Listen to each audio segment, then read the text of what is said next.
छत्रपती शिवाजी महाराजांचं पहिलं शिवचरित्र जे लिहिलं गेलं त्याचं नाव अनुपुराण सूर्यवंश हे आहे. अच्छा. तमिळ अनुवाद करताना ज्यांनी अनुवाद केला ते शिवभारत नाव त्यांनी दिलेलं होतं. महाराजांना अगदी जवळून पाहिलेले कवींद्र परमानंद यांचंही अत्यंत महत्त्वाचं योगदान आपण म्हणूया, कारण त्यांनी तर महाराज असताना समक्ष शिवचरित्र लिहिलं. हो. आणि महाराज असतानाच हे त्यांच्या समक्ष लिहिलेलं मला वाटतं हे पहिलंच शिवचरित्र असेल. सो ते घराणं आता काय अवस्थेत आहे आणि त्यांचं योगदान आतापर्यंतचं कसं राहिलंय, म्हणजे लिखित स्वरूपातलं महाराजांचं जे काही योगदान आपण म्हणूयात की पहिलं आलं, त्याने मग पुढे अनेक अभ्यासकांना त्याचा फायदा झाला असेल लिहिण्यासाठी. सो ही खूप मोठी गोष्ट आहे. हो. परमानंद जे होते यांचं मूळगाव नगर जिल्ह्यातलं नेवास आहे. त्या नेवाशातले ते एका शास्त्री पंडित घराण्यातले होते, विद्वान व्यक्ती. शिवाजी महाराजांचं नाव ऐकून ते शिवाजी महाराजांकडे गेले असावेत किंवा त्यांची विद्वत्ता ऐकून महाराजांनी त्यांना बोलवलं असावं. या दोन्हींपैकी एक गोष्ट झाली आणि महाराजांनी कवींद्र किंवा कवीश्वर किताब त्यांना दिलेला होता. आणि तेच ते शिवभारतात म्हणतायत की महाराजांनीच मला चरित्र लिहायला लावलं. आणि तो ग्रंथ म्हणजे पहिलं चरित्र तुम्ही जसं म्हणालात की शिवाजी महाराजांच्या हयातीत त्यांना पाहिलेल्या माणसानं त्या काळात लिहिलं गेलेलं ते चरित्र होतं. परमानंद हे म्हणजे त्या चरित्राकडे मी येतोच, पण ते आग्रा भेटीत शिवाजी महाराजांबरोबर होते. लक्षात घ्या, महाराजांनी त्यांना आधीच एक हत्तीन वगैरे पोशाख बऱ्याच गोष्टी देऊन आधीच महाराजांना नंतर सुटण्यापूर्वी त्यांनी त्यांच्या जवळची लोक नाही आधी काढून दिले. तसं त्यांना ते तिथून आग्र्याहून सुटले, त्यानंतर ते काशीला गेले आणि तिथं बहुधा त्या चरित्र त्यांनी ते लिहिलेलं असावं. टप्प्याटप्प्यांमध्ये ते सगळं लिहिलेलं होतं. हे जे शिवभारत होतं ना, याचं मूळ नाव शिवभारत नाही मुळात. तो ग्रंथ आपल्याला 1920च्या दशकात समोर आला महाराष्ट्रात. म्हणजे आधी आपल्याला माहिती नव्हतं की असं काही आहे म्हणून. त्याचं श्रेय जातं ज्येष्ठ इतिहास संशोधक स म दिवेकर यांना.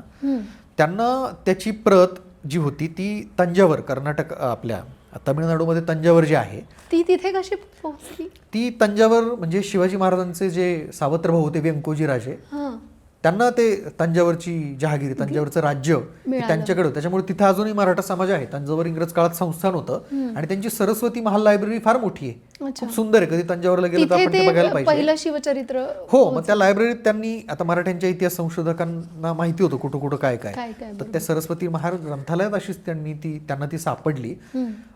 तिचं नाव शिवभारत होतं आणि ती तमिळ भाषेत होती. त्यांना वाटलं हे तमिळच आहे शिवचरित्र, त्यांनी मराठी अनुवाद करायला घेतला त्याचा. पण त्यांना नंतर लक्षात आलं की त्यांनी ती तमिळ भाषेत लिहिली होती. नाही, मी सांगतो ना. तर त्यांना मग ते अनुवाद ते करत होते मराठीमध्ये, तर त्यांना ते कळलं की हा मूळ संस्कृत ग्रंथ असावा आणि त्याचा तमिळ अनुवाद केलेला होता असं त्यांच्या कुठेतरी लक्षात आलं. मग कुठेतरी संस्कृत प्रत असेल का हे शोधायला सुरुवात केली. ती त्याच ग्रंथालयात संस्कृत प्रत मिळाली, ती ओरिजिनल प्रत. तिचं नाव आहे अनुपुराण सूर्यवंश. महाराजांचं छत्रपती शिवाजी महाराजांचं पहिलं शिवचरित्र जे लिहिलं गेलं त्याचं नाव अनुपुराण सूर्यवंश हे आहे. तमिळ अनुवाद करताना ज्यांनी अनुवाद केला ते शिवभारत नाव त्यांनी दिलेलं होतं. पण नंतर त्याला शिवभारतच म्हटलं गेलं बरं का, म्हणून आपण शिवभारतच म्हणतो त्याला. मग त्यांनी ती संस्कृत प्रत त्याच्यावर मराठी अर्थ लिहून अशी स म दिवेकरांनी समोर आणली आणि ते शिवभारत लोकांसमोर आलं. त्यांना परिणाम बरेचसे झाले, कारण बरेचशी नवनवीन माहिती उजेडात आली. बखरींवर एकेकाळी पूर्वीचे इतिहास संशोधक किंवा आपला इतिहास हा बखरींवर जितका अवलंबून होता, पण शिवचरित्राचं एक अस्सल साधन समोर आलं. आणि प्रामुख्यानं झालं असं की शिवजन्मतिथीचे पूर्वी बरेचसे वाद होते. बरोबर. शिवाजी महाराजांचं जन्मसाल 1630 मानलं जायचं, 1630 मानलं जायचं त्यांचं जन्मसाल. जयंती कधी करायची आपण म्हणतो, टिळकांनी त्यांची जयंती साजरी केली, ती वैशाख शुद्ध प्रतिपदा वगैरे त्यांनी ती ह्याच्यातच होती ना, ती बखरीतनं त्याच्यानुसार टिळकांनी केली. मग ते वाद भरपूर संशोधकांमध्ये व्हायला लागले. जेदे शकावली ज्यावेळेस समोर आली, जेदे करीना ज्याला आपण म्हणतो, त्यांनी शिवाजी महाराजांची ही जन्मतिथी समोर आली की सध्याची 19 फेब्रुवारी 1630. मग वाद भरपूर व्हायला लागले. मग त्याला कुठंतरी एक बळकट त्याच्यावर शिक्कामोर्तब होईल असा दुसरा असा सज्जड पुरावा त्याच्या सगळे शोधातच होते.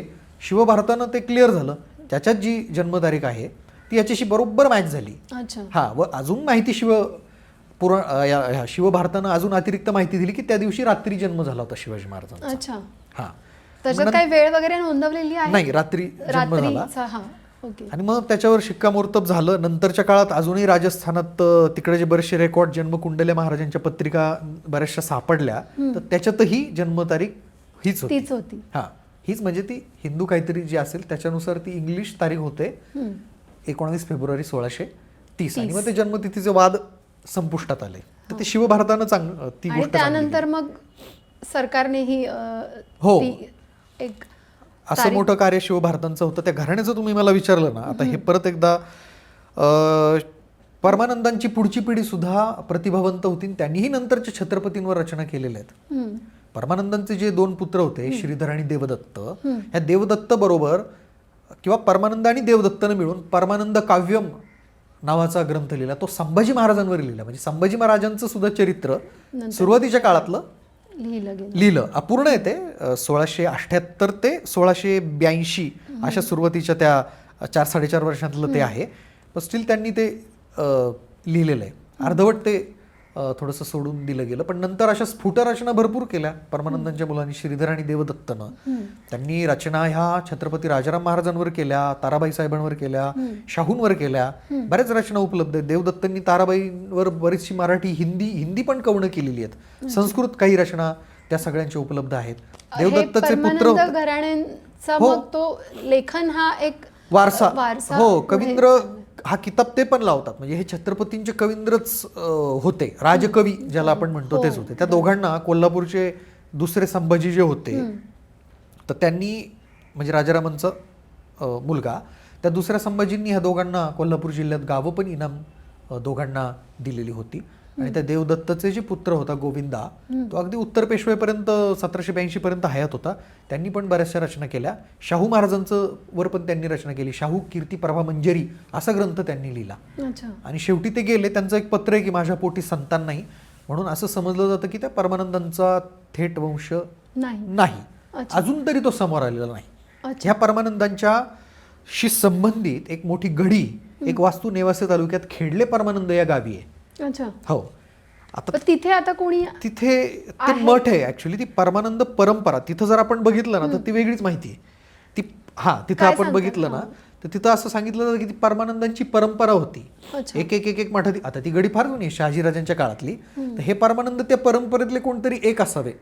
त्या सगळ्यांनाच नाही का किताब म्हणून परमानंद म्हणतात. त्यापैकी तिथं ज्या परमानंदांची मुख्य समाधी दाखवली जाते ती वेगळी. आणि या परमानंदांची समाधी ही कोकणात पोलादपूरला आहे. समाधी यांची आहे.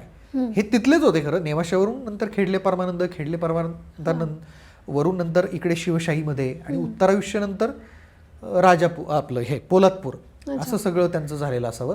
ती गडी फार सुंदर आहे. मुळा नदीच्या काठी फार मोठी भव्य 4 बुरुजांची मोठी वास्तू ती आहे.